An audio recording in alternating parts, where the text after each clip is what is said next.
Oke, what's up guys? Ya, Euro, Jerman menjadi satu-satunya tim pertama yang lolos untuk kualifikasi gugur nih. Maksudnya dia udah lolos fase grup dan kemarin mereka menang 2-0 lawan Hungaria.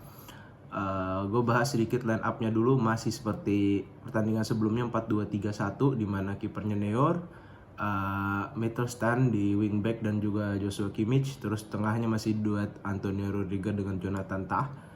Terus di tengah itu ada Kroos, Andrich, dan Gundogan. Di depan untuk sayap itu ada Musiala, Florian Wirtz, dan Kai Havertz. Oke, Hungaria 3-4-2-1 masih formasi yang sama dan masih tetap digendong oleh Dominik Szoboszlai. Di babak pertama dulu, di menit ke-22 itu Jerman unggul lewat gol dari Musiala. Memang itu terjadi indikasi adanya pelanggaran dari Gundogan, tapi setelah dicek VAR memang shoulder to shoulder. Jadi ya which is itu sah gol. Dan juga di babak pertama pun Jerman unggul, big chance juga, efektivitas, terus juga dari possession juga mereka unggul 72%, mereka menguasai pertandingan. Dan berbanding 28% untuk Hungaria. Mereka juga banyak sekali dapat corner kick dan juga peran Kroos ya sangat krusial sekali karena dia sangat membantu build up dan juga mengatur serangan dari lini tengah. Dia seperti bermain di Madrid, bermain lebih deep dan juga ya passing akurasinya memang sangat bagus, 96% kalau nggak salah. Dan ini hasil bagus untuk Jerman karena sebelumnya Jerman mungkin adalah tim yang bukan terlalu favorit melihat Prancis, Inggris atau Portugal, tapi dengan hadirnya Kroos ini memberikan nyawa baru untuk Jerman. Dan juga mereka tetap bermain dengan false nine dengan Havertz. Lanjut di menit ke babak pertama itu praktis Jerman menguasai pertandingan walaupun mereka cuma hanya mencetak 1 gol gitu. Ada beberapa peluang berbahaya dari Hungaria, tapi masih apiknya permainan Neuer itu belum bisa membobol gawang Jerman. Akhirnya di menit ke-67 Gundogan dapat assist dari Mittelstand. Itu dari Kroos yang passing ke Musiala, terus Musiala passing ke Mittelstand, dan Mittelstand terupas langsung ke tengah, itu langsung disuting oleh Gundogan dan mencetak 2 gol. Mulai terjadi pergantian pemain dari Jerman juga di babak pertama. Mereka memainkan Füllkrug yang cukup bagus di Dortmund menggantikan Havertz. Terus juga Leroy Sané dapat kesempatan menggantikan Florian Wirtz. Dan juga Musiala digantikan dengan Funrich. Terus juga Emre Can masuk menggantikan Andrich. Nah, gue mau notice sedikit, Sané ini memang dia punya skill, dia punya tembakan, tapi mungkin yang dibutuhkan oleh Jerman adalah pemain seperti Florian Wirtz yang punya visi dan juga cara bermain yang cukup bagus sekali. Oke, dengan hasil ini Jerman kokoh di puncak klasemen dengan 6 poin. Di match selanjutnya Swiss itu imbang melawan Skotlandia, berarti Swiss ada di peringkat kedua dan Hungaria masih di 0 poin di peringkat keempat dengan 2 kali kekalahannya. Ya, Hungaria ini memang apa ya istilahnya, mereka bukan tim yang hebat lah, mereka bukan tim debutan bisa dibilang, tapi ya terlalu Szoboszlai sentral kalau gue lihat. Peluang corner kick terus tendangan bebas dari Szoboszlai juga yang hampir gol gitu. Tapi ya kembali lagi melawan Jerman yang punya squad yang semuanya pemain-pemain hebat lah kalau gue bilang. Oke, congrats Jerman, menang mudah walaupun gak mudah-mudah banget untuk menjebol Hungaria. Tapi ini adalah tuan rumah dan tim pertama yang lolos untuk ke fase selanjutnya. Nah, di match sebelumnya itu Kroasia imbang melawan Albania. Ya, Kroasia seperti yang kita tahu punya peran penting sampai jauh melaju di Piala Dunia 2 tahun lalu. Tapi kembali lagi harusnya mereka bisa curi 3 poin melawan Albania. Memang mereka ketinggalan gol lebih dulu itu di menit ke-11 dari Laci ya. Laci mencetak heading dan gol. Terus babak pertama Albania unggul 1-0.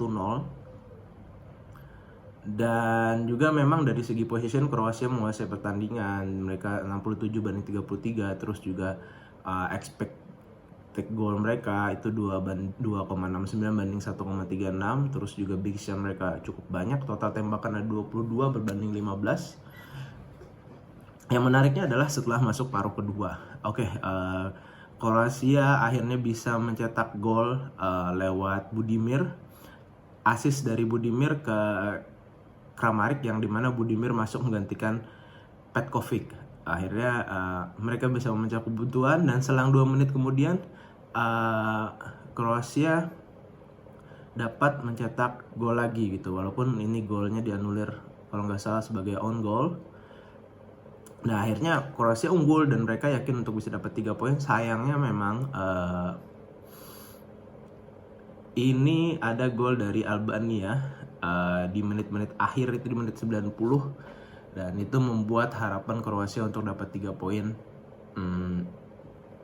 pupus atau kandas. Jadi Albania dapat 1 poin dan Kroasia juga dapat 1 poin, tapi Kroasia berada di dasar klasemen karena mereka kalah 3-0 waktu itu dari Spanyol, dan nanti akan bertemu, mereka harus bisa minimal 1 kali kemenangan, yaitu melawan Italia yang which is sangat berat, untuk bisa paling tidak mengincar peringkat 3 terbaik ya, untuk bisa lolos. Karena mungkin untuk runner up mereka agak susah untuk ngejar sih, tapi bisa sih kalau mereka menang lawan Italia dan Italia kalah dari Spain, mereka masih bisa untuk peringkat kedua ya. Tapi agak susah memang, kalau imbang mereka belum tentu bisa lolos. Dan juga memang Albania cukup efektif kemarin bermainnya. Gol-golnya memang gol yang bisa dibilang gol keberuntungan lah, atau gol-gol di menit terakhir itu memang kesalahan dari Kroasia juga sih, yang kurang mengantisipasi pemain yang masuk ke kotak penalti dan bisa menciptakan ruang untuk menembak. Gue notice sedikit Modric memang sangat bekerja keras, dia punya passing yang memang ada beberapa salah passing tapi wis oke. Tapi ya kembali lagi untuk di depan mereka susah untuk mencetak gol. Even itu Budimir atau mungkin Petkovic ya, terus juga Kovacic juga dapat peluang syuting dari lini kedua, tapi sayang belum bisa jadi gol. Jadi ya Kroasia masih punya peluang lolos, walaupun mungkin Kroasia susah.